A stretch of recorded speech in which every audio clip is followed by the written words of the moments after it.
اسے ان چٹانوں کے گرد چکر کاٹ کے ٹائٹینک تک پہنچنے میں خاصی مشکل صورتحال سے دوچار ہونا پڑتا، لہٰذا کیپٹن نے اس کی بجائے دوبارہ اپنے بستر میں جانا اور صبح روشنی ہونے کا انتظار کرنا ہی مناسب سمجھا۔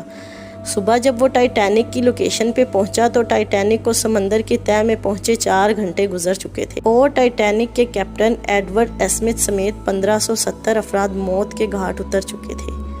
یہ جہاز ہم میں سے ان افراد کی نمائندگی کرتا ہے جو کسی کی مدد کرنے کو اپنی آسانی سے مشروط کر دیتے ہیں اور جب تک حالات حق میں نہ ہوں کسی کی مدد کرنا اپنا فرض نہیں سمجھتے۔